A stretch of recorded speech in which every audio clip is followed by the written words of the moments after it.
우리가 구역으로 모여서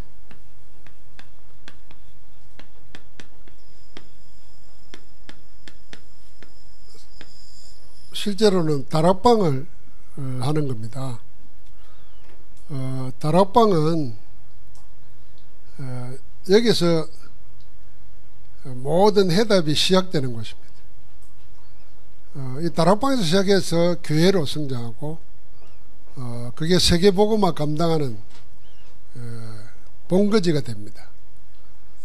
다락방은 내 개인일 수도 있고 사회 가는 대상자와 나 두 사람의 만남일 수도 있고, 다락방은 또 그 집과 그 집에 있는 전체 가족일 수도 있고, 또 어떤 지역을 놓고 함께 사회 가기 위해서 모이는 모임도 될 수 있습니다. 그럼 다락방의 본질은 뭐냐 하면은, 우리가 마태복음 18장 18절부터 20절을 의미를 잘 생각해야 됩니다. 주는 그리스도시요 살아계신 하나님의 아들이십니다 고백할 때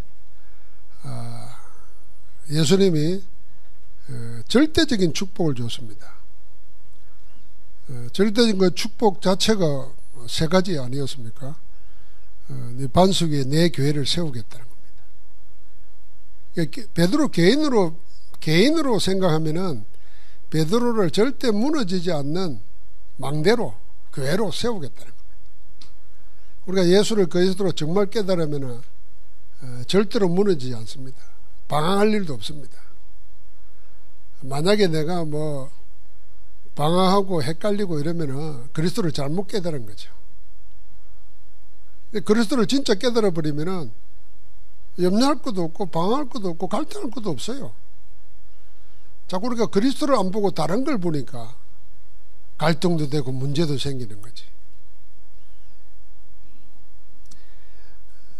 그 이장희 목사가 그 서울의 렘넌트 교회 담임을 시작했잖아요. 그 몇 년 전에 진짜 원인 모를 불치병이에요. 그러니까 뭐 의사도 답이 없는 거지.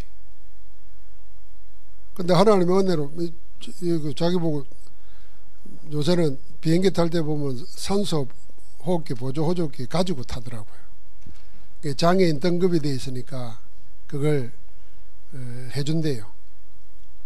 근데 국내에서 다닐 때는 그냥 멀쩡하게 다녀요. 운전도 하고 사역도 하고 하는데 뭐 나보고 이렇게 자기 가슴을 만져보래. 이렇게 푹 꺼져 있어요.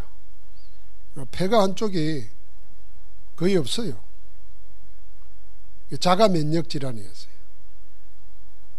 자가 면역 질환은 그 나를 도와줘야 될 세포가 나를 공격하는 거잖아요. 자살 세포거든. 우리 안에 가미가제라.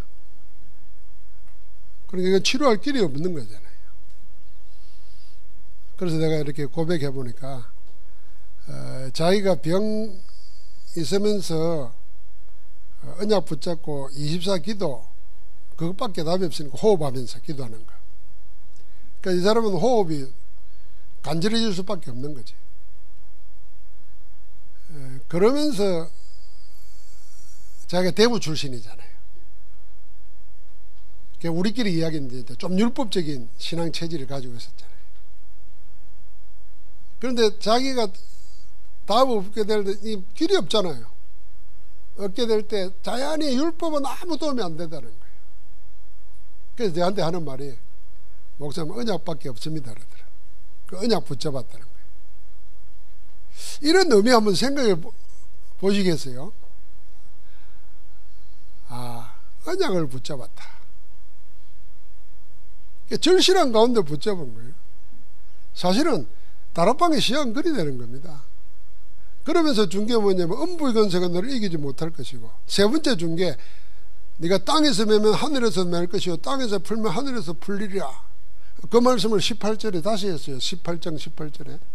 그리고 너희 중에 두 사람이 내 이름으로 모여서 합심해서 땅에서 기도하면 하늘에서 그들을 위하여 내가 이루겠다 그랬습니다.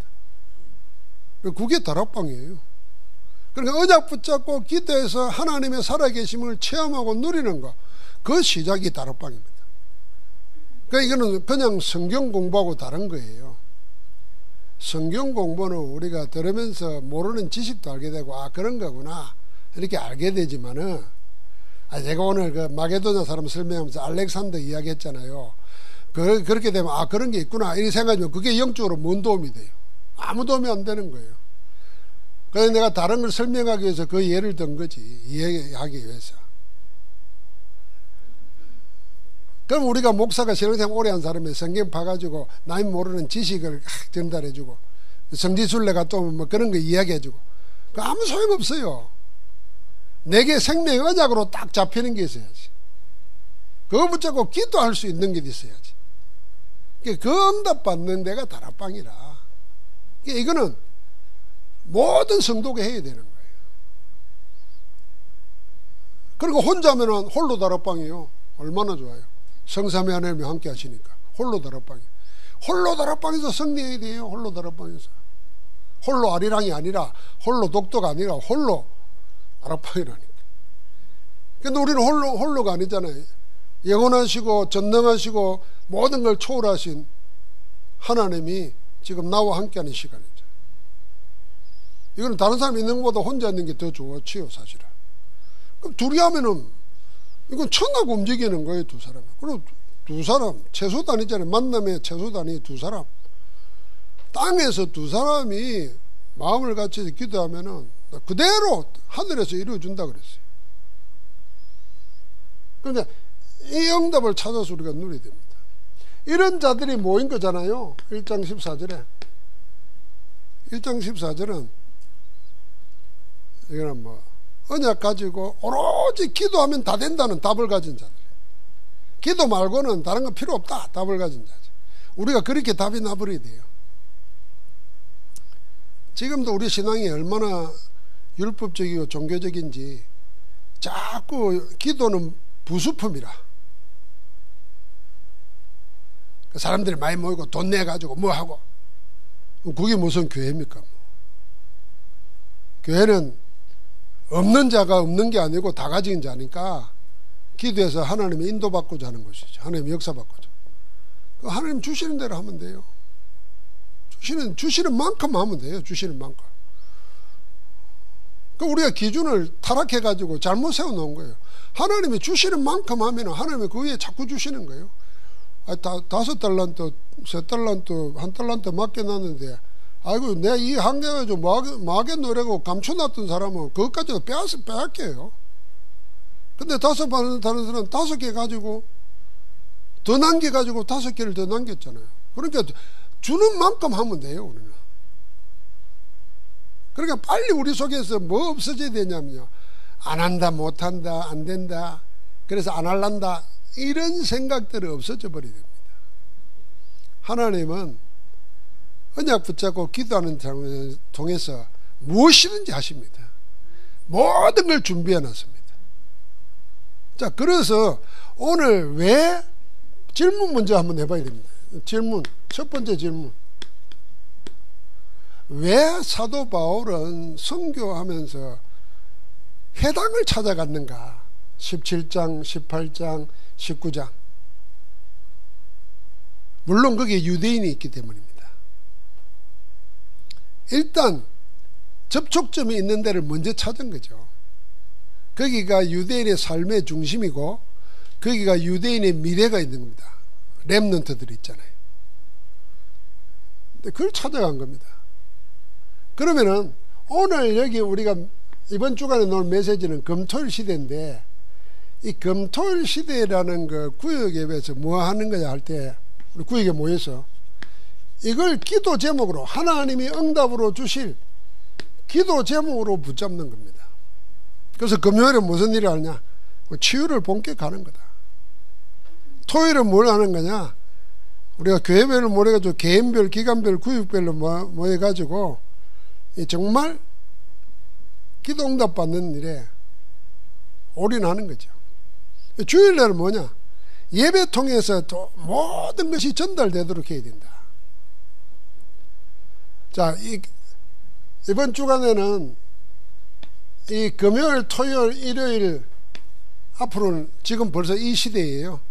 금토일 시대잖아요. 월요일부터 목요일까지, 금요일 오전까지는 다 우리가 세상 속에서 하나님의 능력 가지고 업을 하지만은 선교사로 파송받은 거고, 할 수 있는 힘을 금토일 교회를 통해서, 이게 신앙생활입니다. 교회를 통해서 요 주중에 할 수 있는 모든 영적 힘을 다 얻는 곳이 회복시켜야 되는 거죠. 금요일은 치유, 토요일은 렘넌트 집중하는 겁니다. 주일날 일요일은 언약 붙잡고 예배와 기도 가운데서 모든 해답을 다 찾는 거죠. 그러면 이게 내 개인적으로도 이래야 되는 거죠. 내 개인적으로도 사실은 주중에 하루 정도 아니라 1시간 정도가 아니라 내가 나를 치유할 수 있는 시간이 필요합니다. 사람들은 이제 자꾸 현실이 일상이 힘들고 고달프니까 자꾸 벗어나서 여행 가려고 그러잖아요. 그러니까 여행을 가면은 일상을 벗어나니까 좀 여유가 생기죠. 그게 심을 얻고 또 뭐 좋은 것도 먹고 이러니까. 근데 나이 들어서 동네에서 여행하잖아요. 관광버스 막 다녀봅니다. 내가 어디 가보니까 월요일날 이렇게 7번 국도 따라 올라가다 망향휴게소 들렸는데 그 밑에 바닷가가 좋잖아요. 근데 화장실이 내려가지고 밑에 있어요. 그러니까 전부 다 할머니 할아버지들에서 걷는데 전부 다 이래가지고 걷는 할머니들 할아버지들 그러면서도 관광다네요. 아이고 참 고역이다 싶어요. 근데 우리는 언제 다 회복해야 되냐. 이 금토일 통해서 회복해야 돼. 내 스스로 나를 치유하고 회복할 수 있는 시간을 찾아내야 돼. 그래서 그런 분들이 이렇게 모여가지고 하나님의 역사가 이 가정뿐만 아니라 우리 지역에 일어나도록. 그래서 아마 두 사람이 그렇다고 하면 두 사람이 지역의 전도 계획을 한번 세워봅니다. 우리 동네 전도 계획. 자, 하나님은 구원받을 자를 준비해 놨습니다. 우리 생각을 바꿔야 돼요. 내가 누구에게 전도하겠다 이게 아니고 하나님이 준비해 놓으셨다. 구원받을 자를. 그 사람을 만나야 된다. 그리고 그 사람이 날 찾아올 수도 있어요. 내가 플랫폼이 되어 있으면 그 사람 찾아옵니다. 또 늘 만나는 만남도 전도의 기회가 될 수 있어요. 그러나 우리는 두 사람이 그렇게 기도하면서 이 지역에 복음 가진 전도자가, 답을 가진 전도자가, 하나님 아는 자가 있다는 것을 알릴 필요는 있잖아요. 그래서 그 현장을 밟으면서 기도하고 전도지라도 나눠주고 이렇게 하는 겁니다. 제가 아파트에 내리니까 차후에 전도지가 다 있더라고요. 그러면 그 교회에서 무슨 행사를 하는가 봐요. 그 전도지를 끼워놨더라고요. 그러면서 내가 좋은 쪽으로 생각했어요. 야, 이 사람이 뭐 목사가 와서 해당했지는 않았을 거 아니에요. 모든 차에다 다 꽂아놨더라고요. 그럼 이분은 전도를 알고 이랬으면 참 좋을 텐데 전도를 모르게 했으면 얼마나 힘들었을까 이 생각하면서 만약에 우리 같으면 그런 마음의 생각에 전도지를 가지고 차에 한 지역을 놓고 계속 했다 생각해 보십시오. 이걸 24 한다 생각해 보십시오. 매일 전도지 꽂아라는 소리가 아니고 우리가 그렇게 하면 다녀간 곳을 24 한다 생각해 보십시오. 그럼 하나님의 역사가 안 일어날 수가 없는 거예요. 또 그 일을 하는 겁니다. 그래서 우리가 홀로 달아보고 또 같이 달아볼 때 이 전제되는 것 오늘 서론에 다 있어요. 그걸 여러분 지루하겠지만은 늘 듣는 그 말이라 생각하지 말고, 우리를 하나님이 파수꾼으로 불렀잖아요. 하나님 우리를 빛을 비추는 파수꾼으로, 살리는 파수꾼으로 불렀어요. 그게 이사야 62장 아닙니까? 그럼 파수꾼은 뭘 가지고 있어야 됩니까? 망대가 있어야 되죠. 7망대. 망대 가진 자가 움직이는 겁니다. 그게 여정이에요. 그러면 그럼 하나 자체가 전부 다 뭐예요? 하나님은 기념비를 남기는 거예요. 그게 이정표입니다. 자, 이걸 3집중, 3세팅, 3응답, 답 놓을 때까지 하는 거죠. 그 3세팅은 뭡니까? 계속 편집하는 거예요. 제가 이번 이제 이담 3부 예배 때 777 기도 집중에 이제 7망대는 다 했고 7예정 첫 번째 들어갑니다. 그럼 지금 9번째 유인물이 나갔거든요. 여러분 그거 필요하면은 김전수사 이야기해주고 다 달라 그러세요. 그럼 원고를 가지고 여러분 기도하는 시간에 777 하는 시간에 그걸 보면서 메시지를 생각하면서 한번 성경 찾아보면서, 그러니까 우리는 이제 자꾸 기도를 눈 감고 자꾸 내가 뭘 입을 중얼거린다 이것만 생각하지 말고, 하나님 앞에 내가 하나님 앞에서 오늘 하나님 주신 말씀을 내가 하나님의 뜻을 알고 내가 대야한다 이런 마음으로 공부하는 시간도 기도가 돼야지. 그렇게 말씀 가지고 자꾸 묵상해 보시기 바랍니다. 그러면 그게 편집이에요. 말씀으로 답 찾고 그 기도하는 가운데 그게 다 설계라. 그러고 나서 현장을 보면 다르게 보인다고 말이지. 내가 받은 게 있고 은혜 받은 게 있고 이러면 다르게 보이는 겁니다.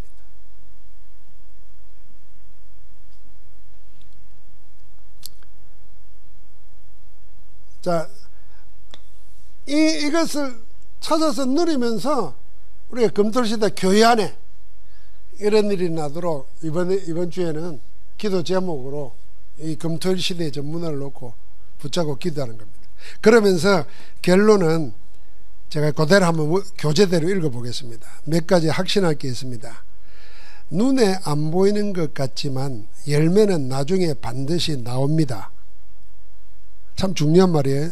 우리는 지금 기도하고 뭐 해도 아무것도 안 보이는 것 같지만은 반드시 그 열매는 나온다는 겁니다. 아이들에게 무엇을 각인하고 어떤 씨를 뿌리느냐가 중요합니다. 말씀과 기도와 성취에 대하여 각인해주는 사람이 없다면 후대들은 영원히 고난 속으로 들어가게 됩니다. 후대들에게 지금 세상식으로 지금 우리 다락방하는 교회들이 웬만큼 되는 교회들은 다 대안학교를 시작했어요. 유치 초등부터 시작해가지고 그 태아부, 영아부 그 어린이 선교식으로 해가지고 그 아이가 자라니까 이제 초등학교도 하고 또 자라니까 중고등부도 하고 대안학교를 해요. 이게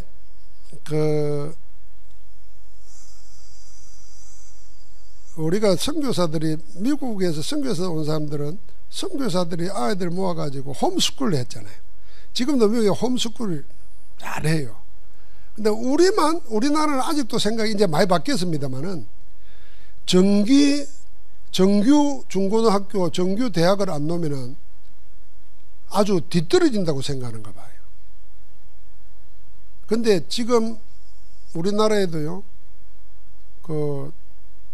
검정고시 쳐가지고 중고학교를 마치고 그냥 대학 들어가가지고 공부하는 사람들도 많고요. 그러니까 꼭 중고등학교 안 나와도 그 검정고시 공부해가지고 중고학교를 아예 압축해서 해버려요.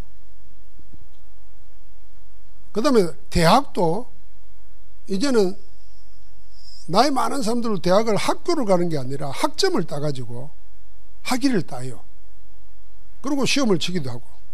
그래서 구조가 바뀌고 있어요, 제가. 근데 아직도 뭐가 안 바뀌냐면 우리 생각이 안 바뀌는 거예요. 이 교회가 이제 영적으로 한번 생각해 보십시오. 아이들 아까 제가 예배 시간에 언급했던 김누리 교수 이야기인데요. 그분의 강의를 들어보니까 영국의 BBC 방송하고 미국의 방송에서 한국 교육을 취재하려고 왔대요. 프랑스하고 독일하고 이렇게 왔대요. 와서 짧은 시간에 한 달인가 뭔가 이렇게 교육 현장 보고 인터뷰하고 다 했는데 그 세계적인 방송국들 아니에요. 결론이 뭐냐면은 영국이라든가 독일이라든가 어디 방송국 뭐라고 그러냐면은 세상에서 가장 심각한 인권 탄압, 아동학대, 이게 한국 교육이래요. 그래가지고 교육 프로그램을 내보내려다가 이건 교육 프로그램이 아니고 인권 프로그램을 내보냈대요. 우리나라 교육의 현황을. 내가 하는 게 아니라 지금 그 대학 교수가 지금 하는 얘기를 내가 들은 거예요. 그러니까 이건 교육이 아니라는 거예요. 유럽에는 그렇다 그러네요. 애를 몇 살까지는 숙제를 내줘도 30분 이상 걸리는 숙제를 내면 안 된다네요. 초등학교 3학년까지는. 6학년쯤 돼야 이제 30분 이상 되는 숙제를 내준대요. 그럼 우리는 뭐예요? 7살 때부터 의대 갈 준비를 영어 공부를 하니까 아이들이 받는 문제가 얼마나 심각하겠나는 거예요. 자, 그래서 여러분 우리가 기도하면서 이거 기도 제목으로 삼아야 된다는 얘기는 뭐냐 하면은 우리 랩런트들도 세상의 교육에 잘 적응해가지고 성공하도록 하는 게 그게 행복하게 하는 거냐. 그런다고 성공한다. 우리나라에 지금 서울대에 나가지고 1등만 하던 사람들이 한 짓들 보십시오. 지금 심각하잖아요. 그러니까 우리가 교회에서라도 금토일 집중해서 정말 세상에 이길 수 있는 힘을 키워줘야 되는 거예요. 지금 그 이야기입니다. 결론에는. 자, 그러면서 뭐라 그러냐면 한 명도 괜찮습니다. 하나님께서는 요셉 한 명을 불러서 다 하셨습니다. 그 다음에 하나님은 나 한 명을 통해서도 하십니다. 그것이 하나님의 능력입니다. 그러니까 우리의 주위에 있는 아이 한 명, 우리가 모이는 두 사람, 이게 물량으로 생각하면 안 돼요. 영혼으로 생각해야지. 내 한 사람이 얼마나 중요한가. 또 한 사람의 능력이 아니라 하나님의 능력이 되니까 내 하나만 해서도, 내 하나를 통해서도 하나님 하신다는 겁니다. 그래서 제대로 시작하자 그 말입니다. 제대로 기도하면서 시작하자는 겁니다. 그 일을 전문적으로 올인해서 하자는 게 금토일 시대입니다. 하나님 감사합니다. 우리에게 주어져 있는 시간을 사단에게, 세상에게, 육신에게 빼앗기지 않게 하시고 영원하신 하나님 안에서 영원한 작품을 남기는 복된 시간 되게 하옵소서. 하나님, 우리의 모임이, 우리의 다락방이 말씀이 성취되는 현장, 기도가 응답되는 현장, 구원의 전도 문이 열리는 현장 되도록 축복하옵소서. 예수 그리스도 이름으로 기도합니다. 아멘.